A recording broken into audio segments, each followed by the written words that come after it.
noite, pessoal. Sejam todos e todas muito bem-vindos e bem-vindas à segunda aula de dramaturgia teatral com a professora Rafaela Matos. Eu sou a professora Renata e sou mediadora da disciplina e também vou ficar aqui mediando essa aula com vocês, tá bem?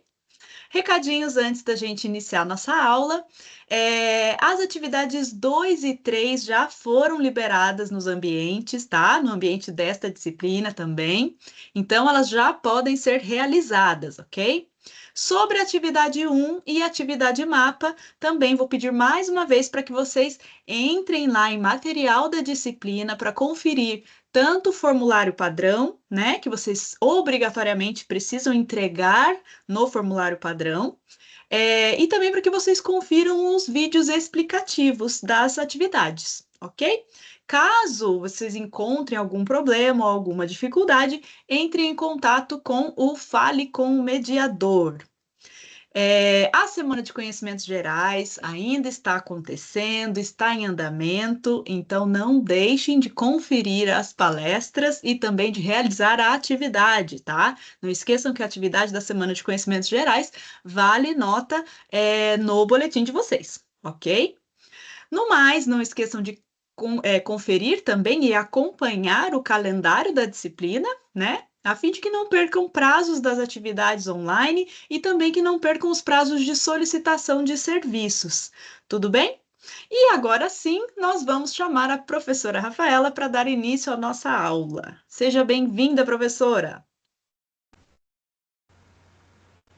Olá, boa noite, pessoal. Boa noite, professora Renata. Muito obrigada. Prazer estar aqui novamente. Então, hoje nós teremos a segunda aula da disciplina de dramaturgia teatral. Para quem ainda não me conhece, eu sou a professora Rafaela, estarei com vocês ao longo dessa disciplina. E na aula de hoje a gente vai dar continuidade ao conteúdo que a gente iniciou na primeira aula e vamos fechar essa parte, né, dessa abordagem sobre a poética de Aristóteles, sobre esses primeiros estudos que vão trazer esses materiais iniciais para que a gente tenha essa percepção a partir de um conceito de dramaturgia, entender a origem da dramaturgia no estudo do teatro ocidental, e a partir daí, então, a gente começar a avançar, né, em outros períodos, outras percepções sobre esse conceito, até que a gente chegue numa noção mais contemporânea de dramaturgia. Então, nossas metas de aprendizagem são compreender as raízes históricas do gênero dramático, analisar a poesia dramática a partir da poética de Aristóteles, discernir os diferentes elementos que compõem um texto dramático e distinguir elementos da tragédia e da comédia. Então, só a título de recapitulação mesmo, para a gente relembrar algumas coisas e conectar, né, novamente o conteúdo ao que a gente vai discutir hoje, vamos lembrar um pouquinho do que a gente já estudou na nossa primeira aula. Então, a gente começou a disciplina estudando essa obra, que é a Poética de Aristóteles, que, relembrando, né, uma série de anotações das aulas que foram ministradas por Aristóteles, então está em formato de um bloco de anotações, com uma série de tópicos, de observações. A gente sabe que muito desse material foi perdido ao longo do tempo, então não está totalmente completo, mas o que pôde ser preservado serviu como uma base de estudos fundamental para o campo da literatura, para o campo das artes, até mesmo para o campo da filosofia, né? Porque tem toda essa percepção mesmo desse trabalho poético, dessa relação da poesia lírica, épica, dramática, uma forma de interpretação do mundo, uma forma de uma reflexão existencial também. E dentro do nosso tema de estudos é muito importante, né, que a gente passe por essa base de estudos para que a gente entenda de onde vêm esses conceitos iniciais que são tão importantes para o estudo teatral. Então, essa obra ela foi organizada ali no século IV, né? A gente não tem exatamente uma data muito certa, muito definida, então a gente tem essa base, né, que foi escrita em meados de 384, 322 a.C., e nessa obra Aristóteles ele vai estudar a poesia, né, e vai organizar então a arte poética em três gêneros, que são lírico, épico e dramático. Então, só relembrando, o lírico está associado a essa expressão muito mais vinculada às emoções, ao canto, né, uma métrica também mais musical, que está muito associada às poesias, aos poemas que a gente tem referência hoje. O épico, ele é uma organização narrativa com uma métrica uniforme, né? Então, é no formato dos dos livros, dos romances, então as histórias que são narradas por uma métrica uniforme, que também estão envolvidas nessa mesma base da mímese, né, da representação do mundo, da representação de histórias, mas por essa métrica narrativa, enquanto que a poesia dramática ela vai ser muito próxima da poesia épica, no sentido dessa representação de como que a história em si é construída, mas ela se difere pela forma como a narrativa se constrói. Então, enquanto que o épico tem uma narrativa métrica, o dramático tem uma narrativa que se varia. Isso se dá por conta da estrutura formada pelos diálogos, certo?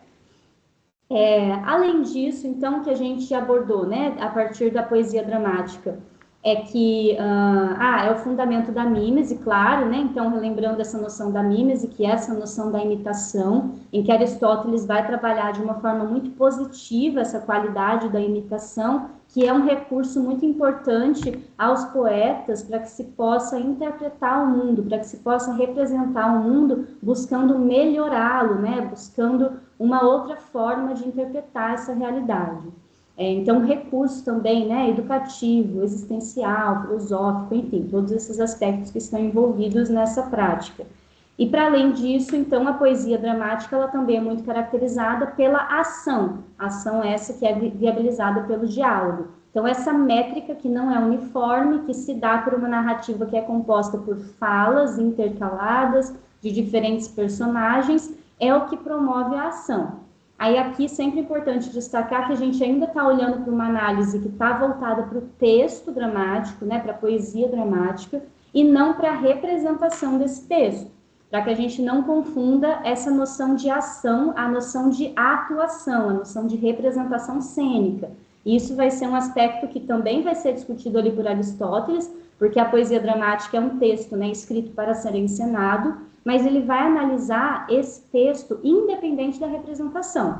Então, como que a gente percebe essa qualidade de ação que independe do espetáculo cênico em si? Então, né, que se dá a partir desse movimento do diálogo, dessas falas que vão expressando os interesses, as ideias, as opiniões dos personagens, e assim promovendo uma mudança, um movimento, uma ação contínua para essa obra, né? Seja ela uma tragédia ou uma comédia.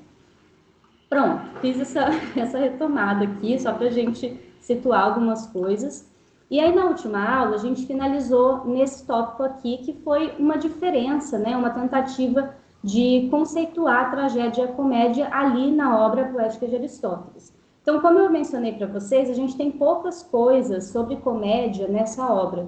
E aí tem as teorias de que foi algo que de fato foi perdido, mas também tem uma percepção de que, como Aristóteles ele reconhece que a tragédia é um gênero superior, é um gênero elevado, ele deu mais atenção a discutir a tragédia, mas possivelmente tinham mais materiais ali, né?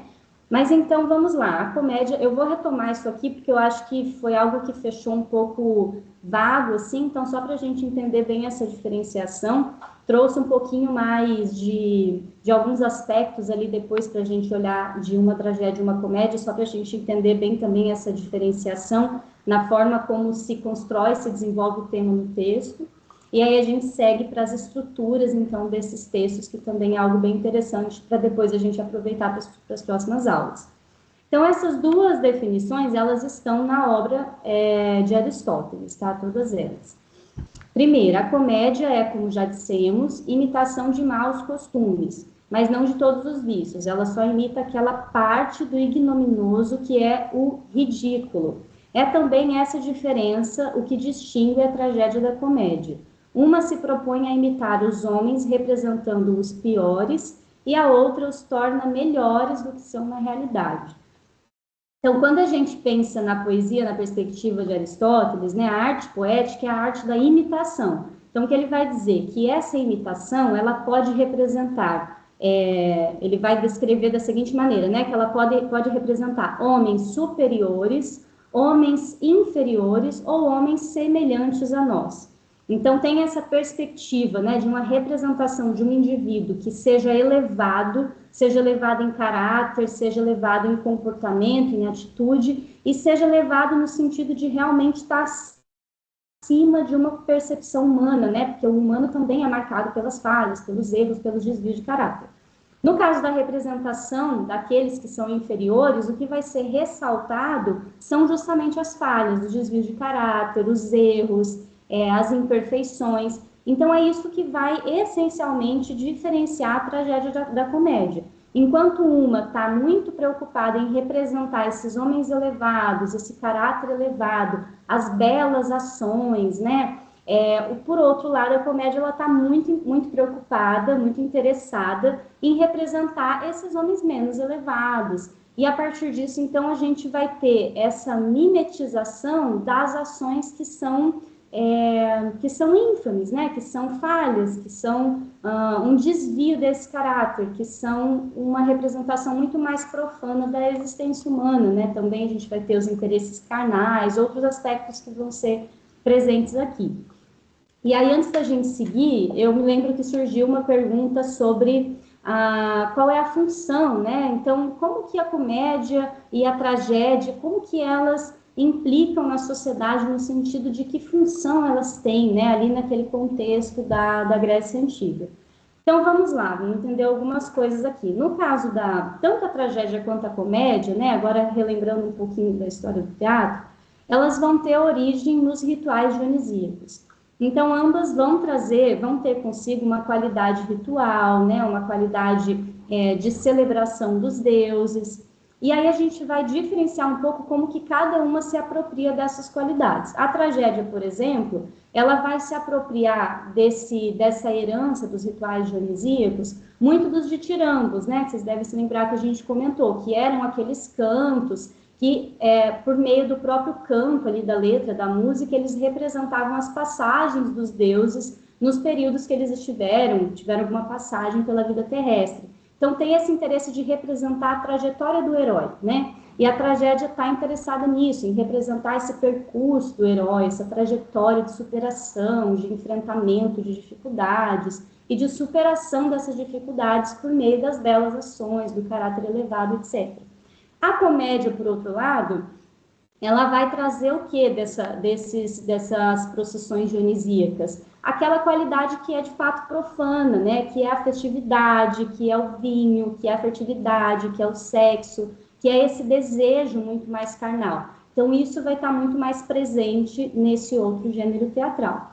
E aí, no sentido de um impacto social, o que se tem? No sentido da tragédia, a gente vai ter uma finalidade muito clara que é da educação, né? Então, considerando, claro, que a gente está falando de uma sociedade que não é letrada, né? Então, não é uma sociedade que tem acesso, que tenha o recurso da leitura para interpretar esses textos. Então, a representação cênica, a dramatização desses textos é fundamental para que se tenha, por meio da oralidade, a transmissão de uma série de informações, de saberes, né?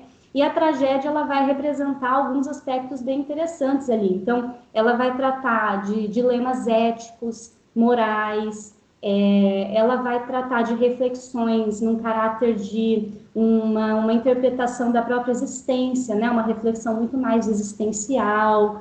E a ideia é que, a partir disso, então, os indivíduos dessa comunidade possam ter, por meio desse recurso da representação, né, dessa poesia dramática, a possibilidade de refletir as suas próprias ações, de refletir sobre a sua própria existência, de refletir sobre os seus comportamentos, sem mencionar também, no caso da tragédia, a qualidade da catarse, que a gente vai falar um pouco melhor depois, mas basicamente é esse exercício de uma purgação das emoções, né? Então também tinha essa finalidade quase que medicinal, assim, né? A importância de se ter essa purgação das emoções para um bem-estar da sociedade ali também, por meio dessa representação, de se ver ali nessa representação, de vivenciar essas emoções, e isso se tinha uma percepção muito significativa de que tinha uma melhoria para esse convívio também na sociedade, para o comportamento, para a existência desses indivíduos ali em meio à comunidade.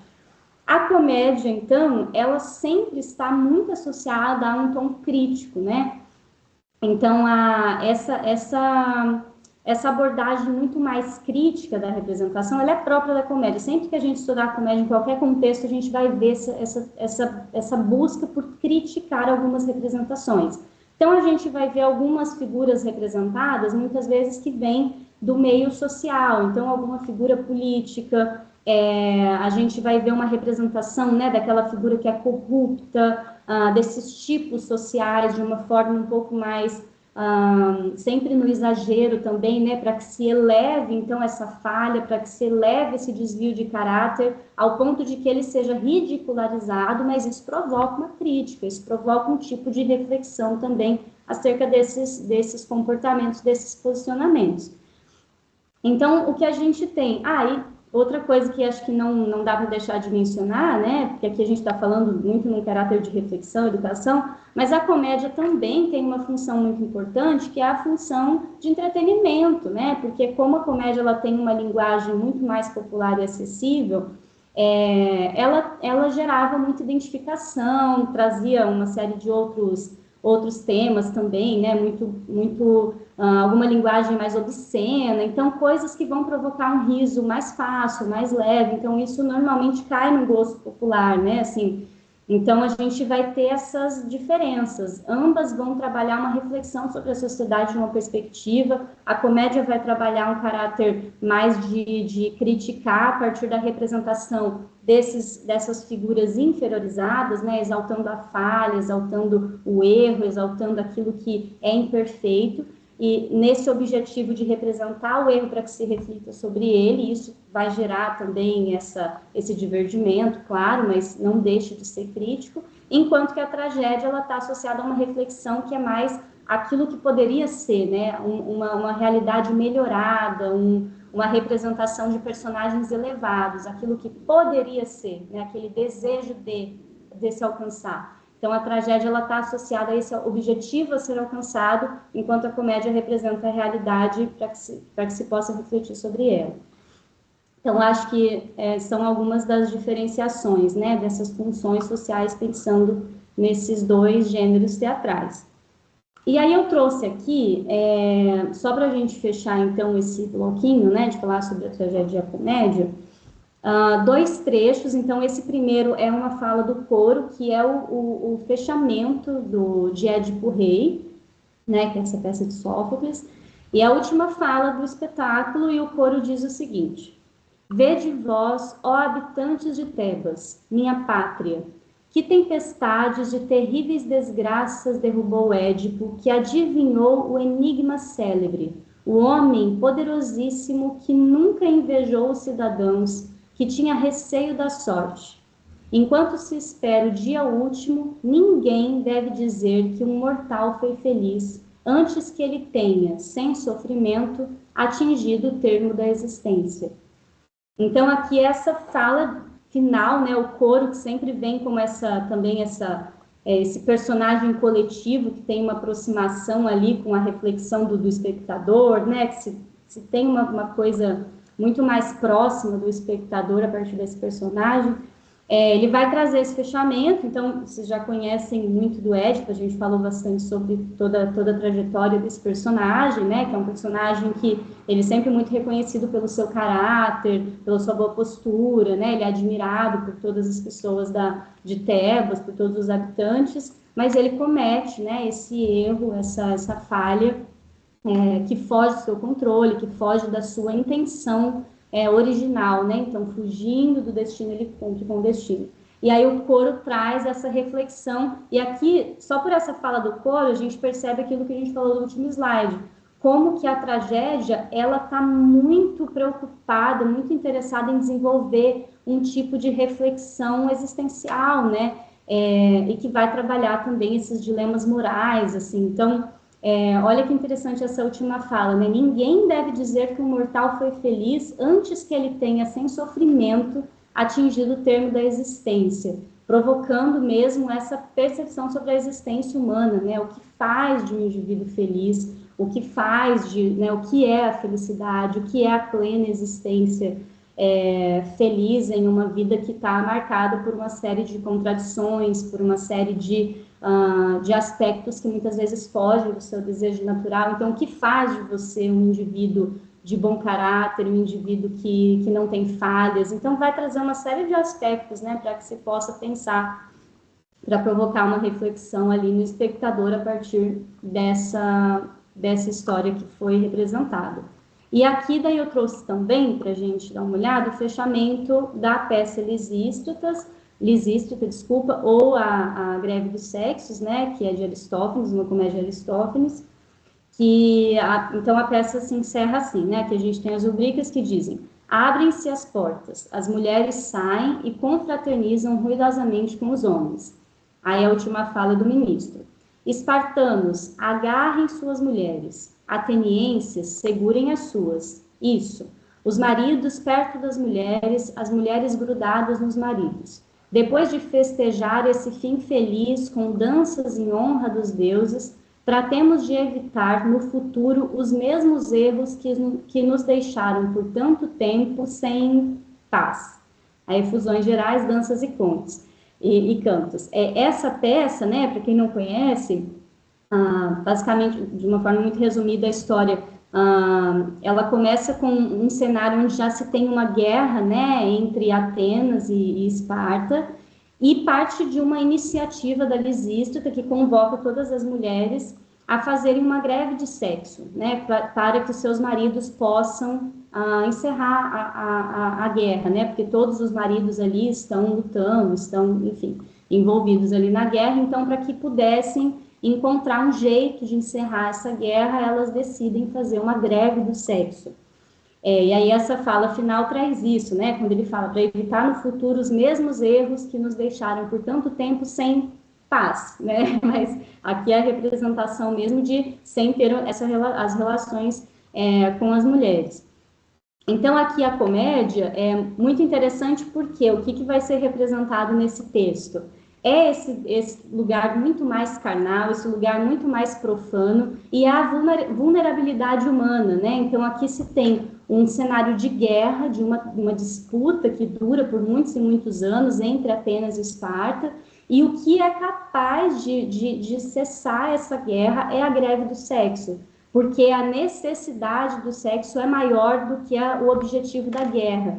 Então aqui se tem, né, também esse aspecto humano, carnal, do desejo, do corpo exaltado, né? Como que isso é o que prevalece no fim das contas, né? Como que essas necessidades prevalecem. Então a comédia ela vai trabalhar nessa perspectiva, vai trazer um divertimento, claro, porque é um lugar, né, de um riso, é um lugar de um assunto mais leve, mas muitas vezes que é um tabu também, né? Que tem toda essa abordagem, assim, então tudo isso vai gerar um riso, mas vai trazer de uma forma muito interessante esse aspecto, assim, né, exaltando algumas características também da sociedade como um todo. Então, acho que a partir desses dois fechamentos, né, de espetáculos que são, de textos que são clássicos ali, né, que são textos, tanto tragédia quanto comédia clássica e referência para a gente consegue entender um pouco dessa abordagem e perceber, imaginar como que isso também ressoava ali na comunidade, naquele contexto, né? A forma como cada um trabalhava com esses assuntos. Dito isso, gente, agora eu vou falar um pouquinho sobre a estrutura, né? Sobre o que compõe a tragédia na perspectiva de Aristóteles nessa obra poética. Então, ele vai dizer o seguinte, que a tragédia se compõe de 6 partes, segundo as quais podemos classificá-las: fábula, o caráter, a elocução, o pensamento, o espetáculo apresentado e o canto ou melopeia. Então, vamos entender tudo isso, né? O que seria a fábula? A fábula é a imitação da ação como um todo, né? Então, a gente fala que a mímese é a imitação da ação.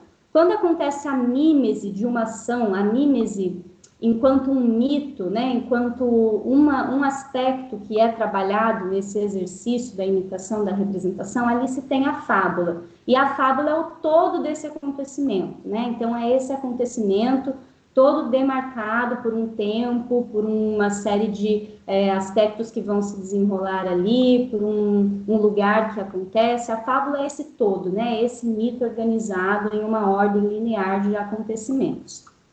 O caráter, ele está associado de fato ao caráter, né? As características, aos desejos, às intenções, ao caráter dessas personagens. Eu vou falar um pouquinho melhor sobre tudo isso, tá?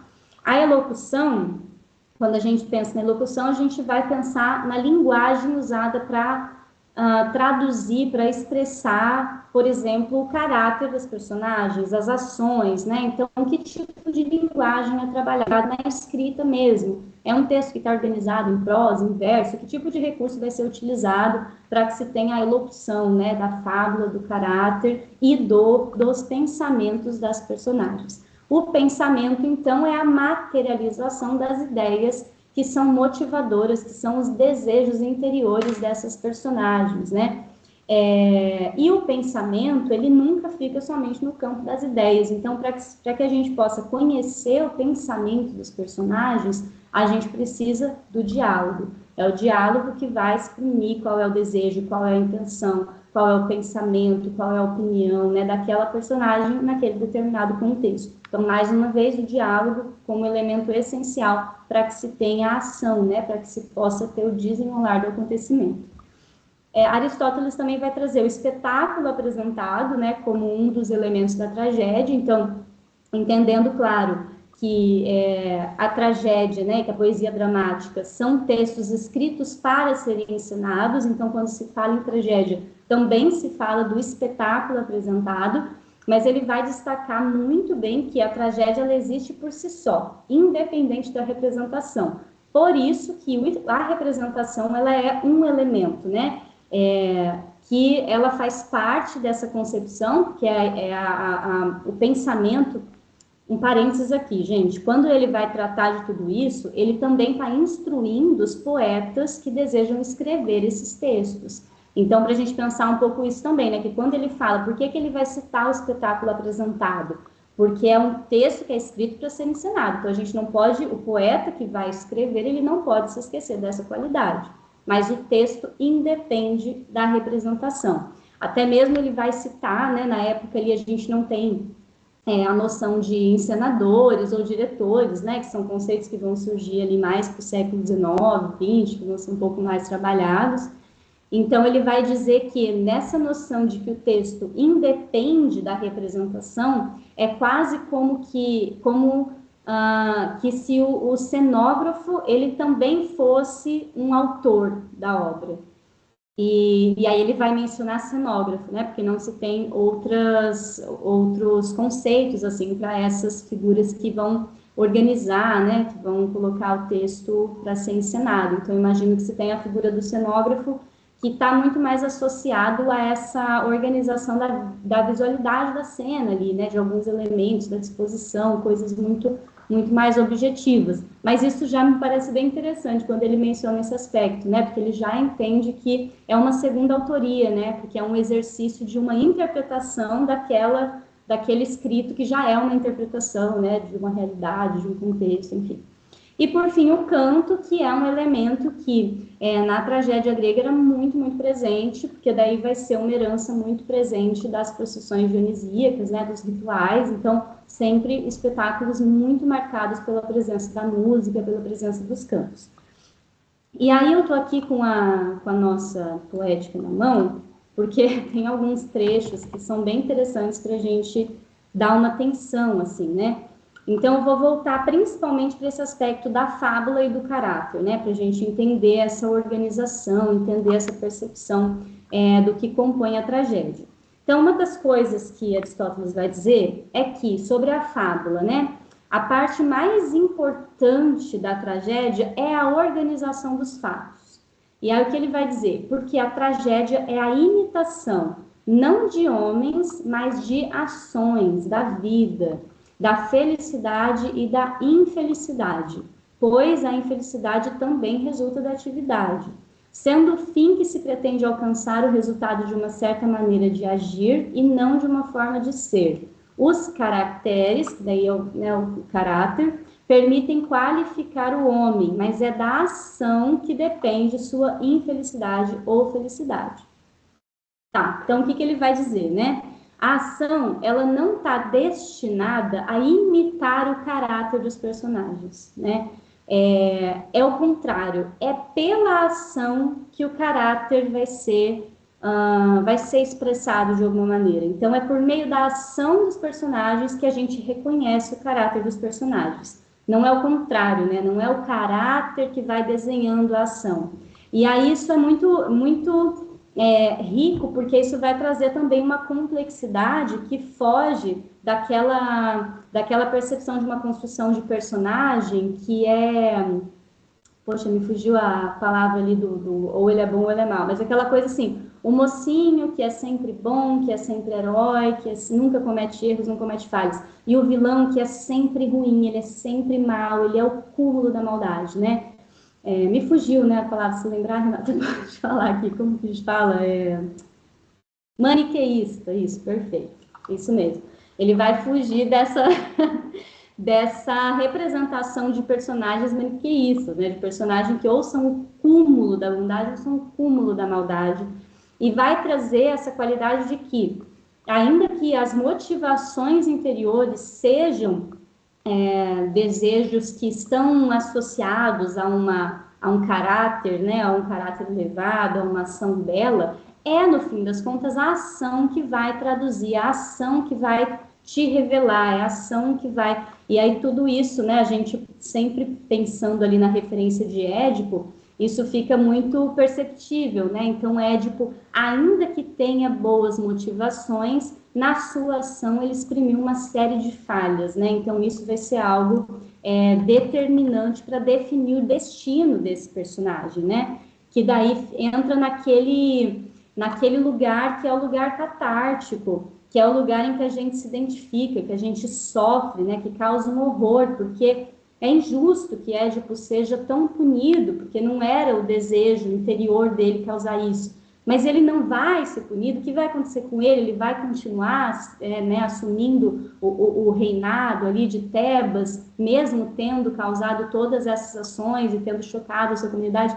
Então, é muito mais complexo, né, do que só ou ele é bom, ou ele é mau, ele merece ou ele não merece, né? Toda essa construção que se dá a partir da organização dos fatos, né? Que é essencial na fábula, como que os acontecimentos estão dispostos para que se tenha um desenlace bem feito da ação, e como que a ação vai revelando esse caráter dessa personagem, que não é só o desejo interior, né? Então, para a gente também não associar o caráter só ao desejo interior, ao pensamento primeiro, mas a materialização de tudo isso, a ação que é o que de fato então comunica quem são, né? Quais são os caráteres, quais são os caráteres, qual é o plural de caráter agora? Não faço a menor ideia. Mas qual é o caráter de uma personagem?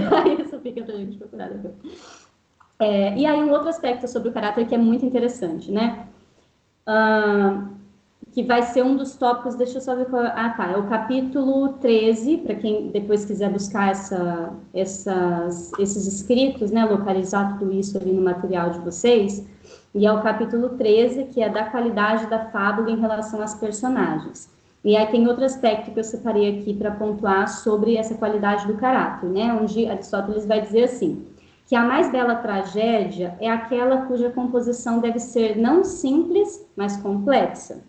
Aquela cujos fatos por ela imitados são capazes de excitar o temor e a compaixão, aí depois a gente vai falar melhor, né, que é esse exercício para catarse, e aí ele vai desenvolver. Em primeiro lugar, é óbvio não ser conveniente mostrar pessoas de bem passar da felicidade ao infortúnio, e nem convém representar homens maus passando do crime à prosperidade. O que resta então?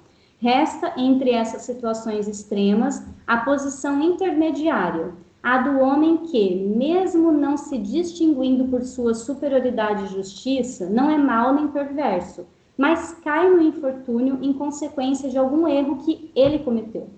Nesse caso, coloca-se também o homem no apogeu da fama e da prosperidade, como acontece em Édipo, né? E aqui é o próprio Aristóteles que está usando o Édipo como exemplo, não sou eu, porque eu estou cantando. Mas isso aqui é bem interessante para a gente entender, porque que é de associar essa complexidade, e eu acho que isso traz, né? Daí eu acho que são algumas perspectivas para a gente pensar, mas como que isso traz uma reflexão muito profunda sobre a existência humana, né? E sobre o que é o caráter.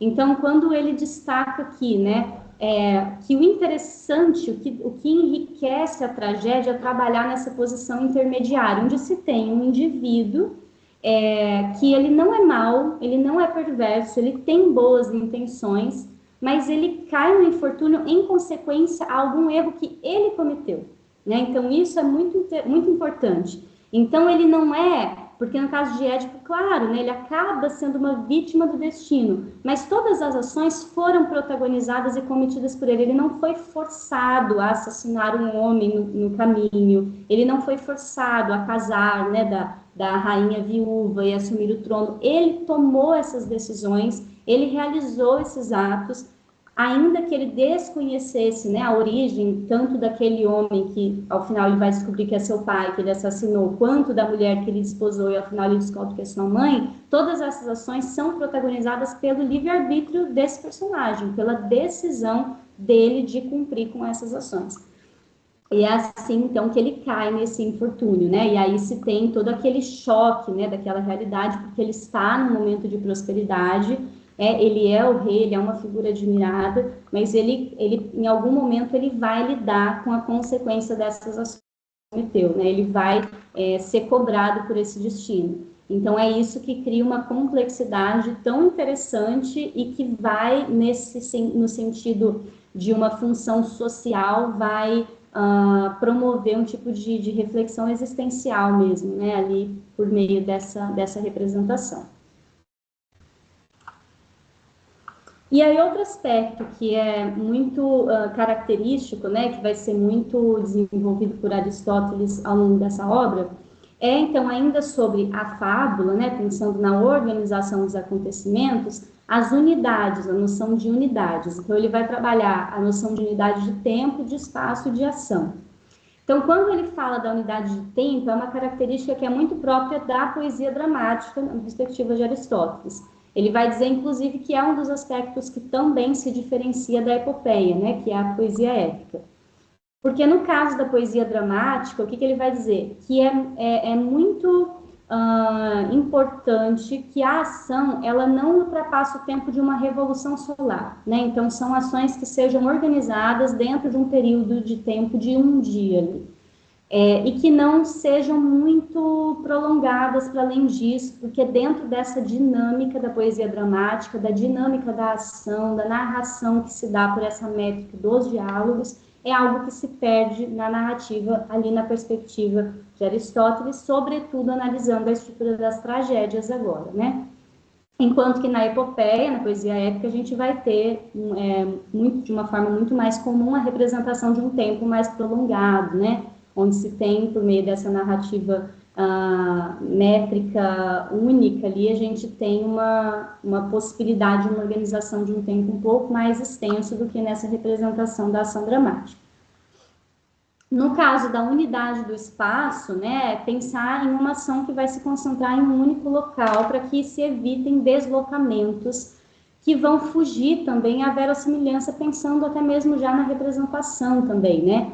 Então, se tem um espaço que ele é central, um cenário que é construído, que ele dá conta de toda a ação. Mas e as coisas que acontecem em outros espaços? Normalmente elas são mencionadas, né? Então, por exemplo, em Antígona, a gente tem, o texto ele já começa num espaço que é em frente ao palácio, né? Onde se tem uma boa visão do palácio, assim que se descreve. Eu não sei se eu tô... eu tô sim, peraí. Eu tinha separado para lembrar, para não esquecer o nome da personagem, é bem a página que tem a rubrica aqui que descreve o cenário. Então, ó, em Antígona começa assim, a descrição do cenário. A cena se passa em Tebas, na praia em frente ao Palácio Real, onde outrora residia Édipo e agora reina Creonte. Ao fundo, o palácio com 3 portas, das quais a maior está no centro. É madrugada do dia em que os irmãos de Antígona, Etéocles e Polínicles, morrem lutando às portas de Tebas. Tendo fugido os argivos que atacavam a cidade, o rei Creonte é o grande herói do dia. Então, aqui tem a descrição do cenário, né? Então, ali se passa na praia, em frente ao palácio, descreve o palácio com as 3 portas. Toda a representação da ação, tudo aquilo que se tenha, onde o diálogo está localizado, vai se passar nesse cenário, nessa única unidade de espaço. As outras coisas que se passam em outros lugares são mencionadas nos diálogos, né? Então, caso precise mencionar algo que aconteceu no interior do palácio. Então, em Édipo, isso acontece quando, por exemplo, depois de descobrirem, né, de ser revelada a verdade que Édipo estava casado com a sua própria mãe, com quem teve filhos, algo acontece no interior do palácio, né, que é a cena em que a mãe, esposa de Édipo, ela tira a própria vida, e lá dentro Édipo arranca um alfinete do vestido dela, vendo ela, né, enforcada, e fura os próprios olhos. Essa cena, ela é mencionada, né, ela é narrada por uma outra figura, eu não me lembro se é o Coro que narra, enfim, ou o Mensageiro, mas é um outro personagem que narra o que se passou no interior do castelo. Isso não acontece na ordem dos diálogos, na representação da ação direta, porque foge do espaço, né, que é o espaço onde se passa a representação em si. E no caso da unidade da ação, é a percepção de que a história ela deve representar uma ação que seja completa, uma ação que tenha começo, meio e fim. E aqui a gente vai ter essa noção de começo, meio e fim de uma forma muito bem organizada. Então, o que é o começo? É aquilo que não necessita de nada que antecede. É aquilo que começa, é a primeira ação motivadora, dali que parte tudo. É um início muito marcado, muito limpo, muito definido, né? Com uma motivação única de ação. Então, aqui também tem um aspecto importante, né? Onde se tem uma única ação que é central. Então, a gente não vai ter ações paralelas, protagonistas paralelos com, né, diversas ações acontecendo, como, por exemplo, é comum que a gente veja nas novelas, né, onde tem uma série de núcleos dramáticos. Isso não é uma qualidade que vai ser notada, que vai ser exaltada por Aristóteles ao pensar a qualidade no texto trágico. Ele vai dizer que é importante que se tenha uma única ação, um único núcleo dramático, um único protagonista que vai conduzir todo o desenlace ali, todo o desenvolvimento da ação. Então, o início, aquilo que não precisa de nada antes, né, aquilo que já está bem definido. O meio é a sucessão de acontecimentos que tenham sentido enquanto resposta dos acontecimentos anteriores. Então, se tem uma ação, os diálogos provocam uma mudança, provocam algo nesses personagens e uma coisa justifica a outra, né? Então, é bem aquela imagenzinha de uma série de não é dadinhos. Nossa, hoje eu tô totalmente esquecida das palavras, né, gente? Enfim, mas sabe quando o pessoal faz aquelas fileiras de cartas, de dominós, aquela linha de dominós? Então, a gente empurra o primeiro e a gente vai desencadeando essa queda. Dá para a gente imaginar, no sentido, né, de materializar um pouco, de trazer uma figura para essa noção do meio, né, desse desenrolar de acontecimentos, essa cascata de dominós, porque é isso, é um acontecimento que vai provocar o próximo, né? Os acontecimentos nunca são isolados e as consequências sempre são justificadas pelos atos anteriores.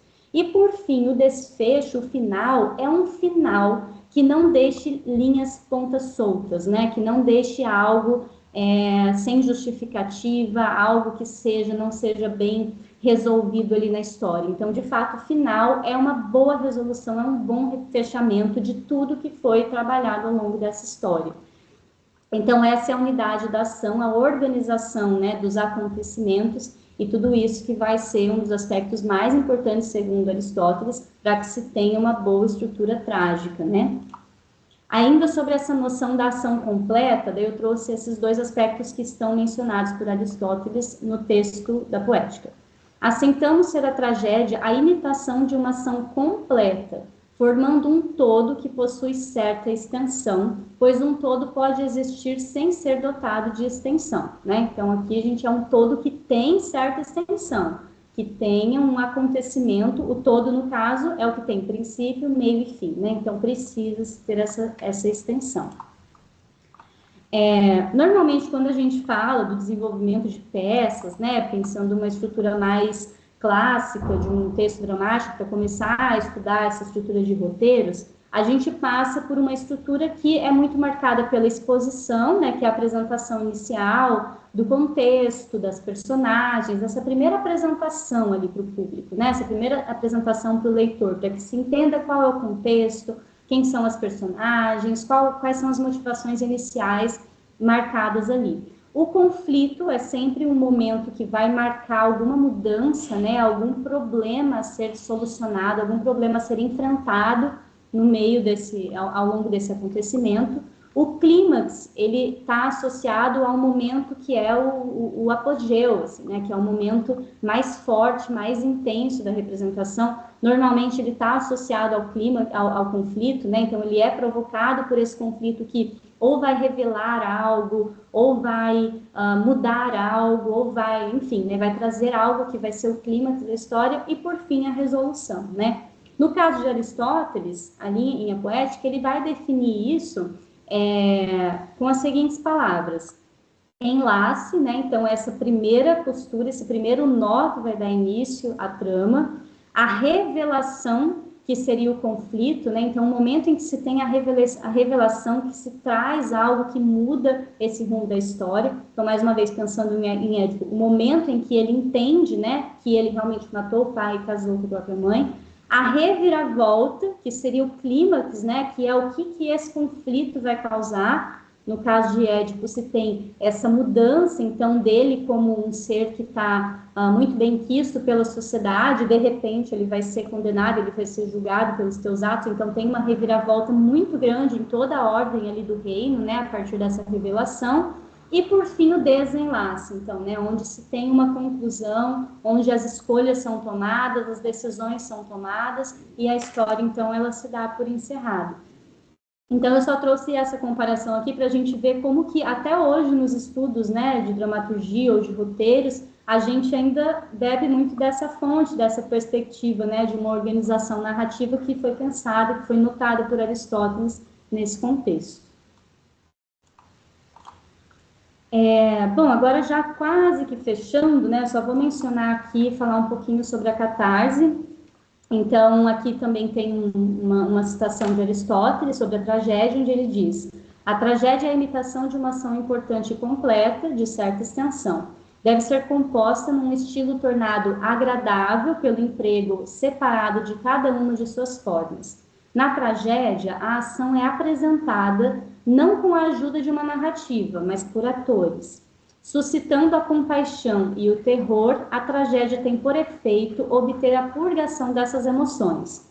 Tudo que está mencionado aqui foram pontos que a gente abordou, né? Então, a tragédia é a imitação de uma ação importante, né, de caráter elevado, uma ação completa de certa extensão, respeitando as unidades de tempo, espaço e ação, composta num estilo agradável, né, pelo emprego separado de cada uma de suas formas. A ação não é apresentada pela narrativa, mas por atores, ou, né, aqui no caso, como ele diz, por atores, é pelas personagens, a presença dos diálogos. E, por fim, então, o objetivo de tudo isso é suscitar a compaixão e o terror, com o objetivo de obter a purgação das emoções. E aí, quando se fala nisso, fala-se da noção de catarse, né? Do grego catarsis, que é a purificação da alma por meio da emoção. Então, o que seria isso, né? É um exercício de promover um tipo de descarga emocional no espectador, né? No leitor, enfim, nessa relação de recepção com essa obra. Como que isso acontece ali da percepção, né, dessa sociedade, e que inclusive é algo ainda estudado, até, eu não sei exatamente se no campo de uma medicina mais holística, mais numa relação da psicologia também, mas é um conceito que foi muito pesquisado, segue sendo estudado, e aqui nesse contexto, o que se entendia, né? Como que acontecia isso na relação com a tragédia? Então, quando via uma tragédia, o público, ele se identificava com os personagens, né? Um tipo de identificação tão profunda que é quase como se aquele espectador ele vivesse todo o percurso do personagem junto dele, ele vivia os conflitos, né, de uma forma indireta, mas sentia aquele conflito, vivia, partilhava das dificuldades, das decisões, dos sentimentos provocados por toda essa sensação. O que isso gerava no público, né? Um tipo de liberação desses sentimentos, de liberação dessas emoções. O que, na perspectiva da sociedade grega, contribuía com uma formação moral mesmo, né? Dessa sociedade. Então, a partir desse sentimento, dessa purgação que, uma vez que se passava sendo facilitada, né, por esse exercício da tragédia, então não era necessário se passar por uma trajetória semelhante, ou por conflitos semelhantes, ou cometer erros semelhantes, né, porque já tinha sentido esse sentimento, já tinha se purificado emocionalmente, e a partir daí também associado a alguns lugares de culpa, né, alguns lugares de uma reflexão muito pessoal das suas próprias ações. Então, para a sociedade grega, esse exercício da catarse era um mecanismo mesmo muito importante para a saúde emocional e para a saúde psicológica da comunidade, né, da sociedade como um todo. Aqui tem um trechinho falando sobre a catarse, também um trecho da obra de Aristóteles, onde ele diz: a mais bela tragédia é aquela cuja composição deve ser não simples, mas complexa, aquela cujos fatos por ela imitados são capazes de excitar o temor e a compaixão, pois é essa a característica desse gênero de imitação, né? Então, aqui a gente falou um pouquinho sobre esse aspecto da complexidade, né, quando a gente falou da fábula, mas aqui destacando esse aspecto final, né? Uma ação que seja capaz de excitar o temor e a compaixão, que é a característica da tragédia, que é a característica desse gênero, chegar, alcançar, provocar a catarse, né? Esse era o grande objetivo, enquanto um exercício poético, cênico com a comunidade. No sentido dos conteúdos, eu acho que a gente pode fechar por aqui.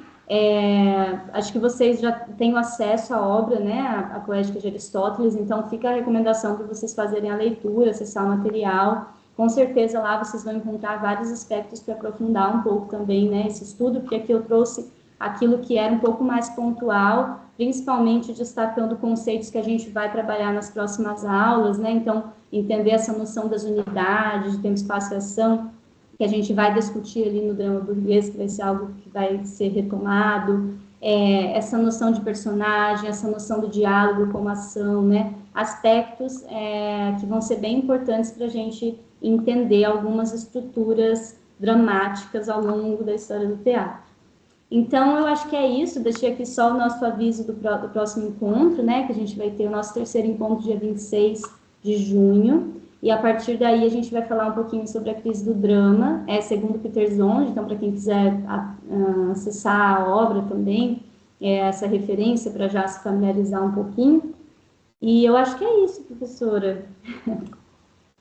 Eu acho que estamos no tempo, então, de repente, eu vou só deixar depois a recomendação de um vídeo, pode ser? Daí você encaminha para ele. Sim, Acho pode que fica sim. melhor assim. Uhum. Então, gente, é isso. Muito obrigada, professora, pela aula. Acho que a galera vai ter aí bastante coisa para estudar, né? Nesse final de semana, barra feriado. Valeu, então, obrigada, pessoal, por assistir a aula e obrigada, professora.